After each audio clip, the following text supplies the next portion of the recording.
கர்த்தருக்குள் பிரியமானவர்களே, ஜூலை 4 இன்றைய பனித்துளிகளின் தலைப்பானது 4 பரிமாண அன்பு.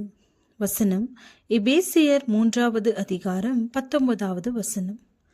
அவர் தமது மகிமையினுடைய ஐஸ்வர்யத்தின்படியே உங்களுக்கு அனுக்கிரகம் பண்ண வேண்டும் என்று வேண்டிக் கொள்கிறேன்.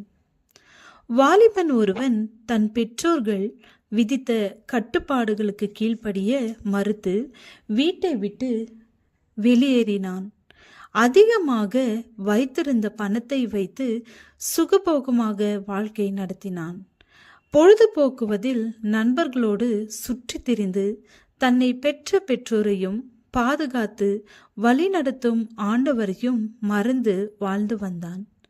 வருடங்கள் செல்ல செல்ல தனிமை உணர்ச்சி அவனை வாட்டி வதைத்தது.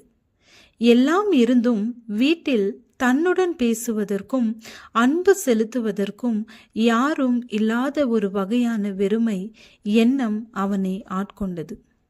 வீட்டை விட்டு பிரிந்திருந்த நாட்களில் தகப்பனார் காலமாகிவிட்டார். வீட்டில் தன் ஒரே சகோதரியோடு வாழ்ந்து கொண்டிருந்த தன் தாயை நினைத்து பார்த்தான். தாயின் அன்பிற்கு ஏங்கினவனாய் தாய்க்கு கடிதம் ஒன்று எழுதி தன் வீட்டிற்கு திரும்பி வருவதற்கு ஆவலுடன் இருப்பதாக எழுதினான். தன்னை தான் தாயும் மன்னிக்கும் பட்சத்தில் வீட்டிற்கு வெளியே உள்ள மரத்தில் ஒரு வெள்ளை கைக்குட்டையை கட்டி தொங்கவிடுமாறும், தான் இரவில் அவ்வழியே பயணிக்கையில் அந்த வெள்ளை கைக்குட்டையை காணும் பட்சத்தில் வீட்டிற்கு திரும்புவதாகவும் எழுதியிருந்தான்.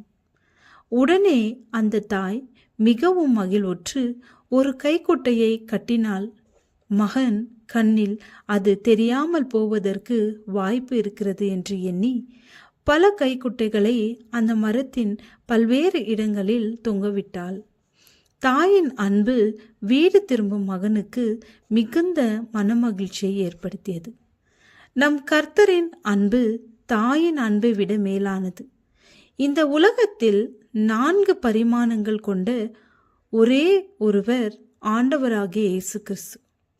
அவருடைய அன்பிற்கு அகலம், நீளம், ஆழம், உயரம் என்று 4 பரிமாணங்கள் உள்ளதாக அப்போஸ்தலனாகிய பவுல் கூறுகிறார். அன்பின் நீளம் என்பது அது நித்தியத்தை கடந்து நித்தியம் பயணிக்கக்கூடியதாய் இருக்கிறது. அன்பின் அகலம் என்பது அது சகல ஜாதியாருக்கும் தேசத்தாருக்கும் சென்றடைகிறது. அன்பின் ஆழம் என்பது அது உளையான சேற்றில் சிக்கி இருப்பவர்களை சந்தித்து மீட்டெடுக்கிறது. அன்பின் உயரம் என்பது மீட்கப்பட்ட ஜனங்களை பரலோகத்தில் தம்முடைய சிங்காசனத்திற்கு அருகில் அமர செய்வதாகும். இந்த 4 பரிமாண அன்பிற்கு நம் அனைவரையும் பாத்திரவான்களாக மாற்றுவதற்காக கர்த்தராகிய தேவன் தன் வான சிங்காசனத்தை விட்டு இறங்கி இந்த பூமிக்கு வந்தார். அன்பை தந்த இயேசுவுக்காக காத்திருப்போம்.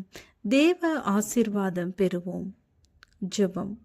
எங்கள் அன்பின் கர்த்தாவே, உமது அன்பை புரிந்து கொள்வதற்கு எங்களுக்கு உதவி செய்யும். ஆமேன்.